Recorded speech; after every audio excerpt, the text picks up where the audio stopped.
દ્વારકાધીશ રાધે રાધે। અત્યારે અમે છીએ એમપી રાજસ્થાન બોર્ડર ઉપર ચંબલ નદીને કાંઠે। આ સામે દેખાય છેડો એ રાજસ્થાન, અમે ઊભા અત્યારે એમપીમાં।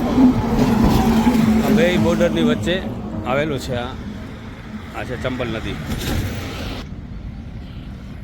અને સામે જે એરિયો તમે જોવો છો આ છે, આને કહેવાય છે બેહડ।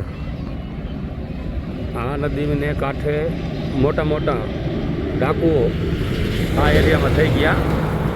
પાનસિંગ તોમર, ફૂલન દેવી, આવા ઘણા બધા ડાકુઓના નામ બહુ પ્રખ્યાત હતા કે જેમની માથે સરકારે હજારો રૂપિયાનું ઇનામ રાખ્યું હતું। અત્યારે અહીંયા આ રેતીનું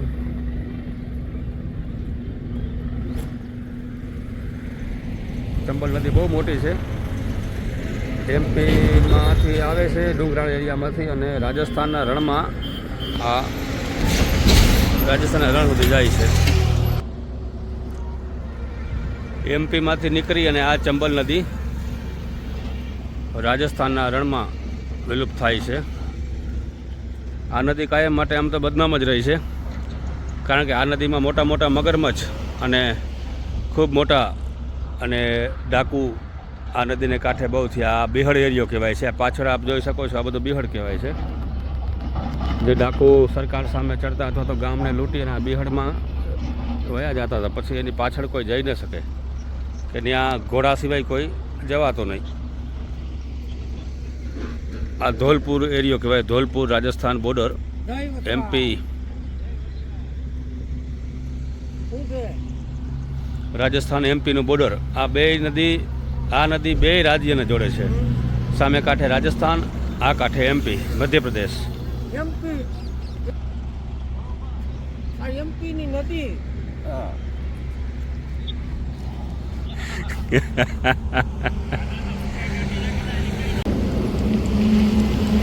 મારી સાથે છે ભોજી દેશનો વરુ પરિવાર, અને આ ભાઈ છે મનપત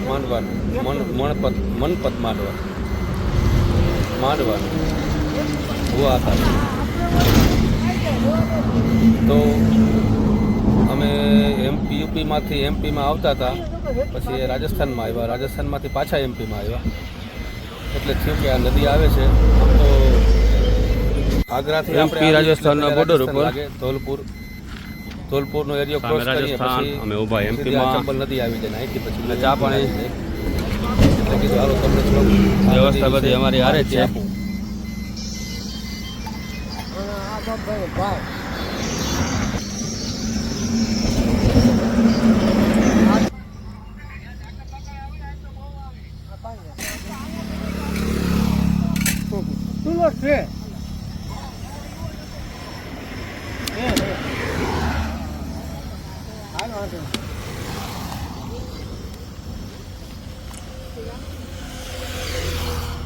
અમારા હેબાભાઈ સ્પેશિયલ કારીગર છે ભાઈ, રસોડાના અને ચાના। હા, દાળ ભાત શાક રોટલા રોટલી।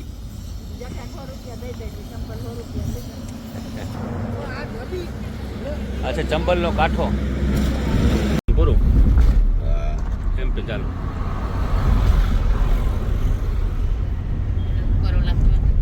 હાલે જતા ભાઈ।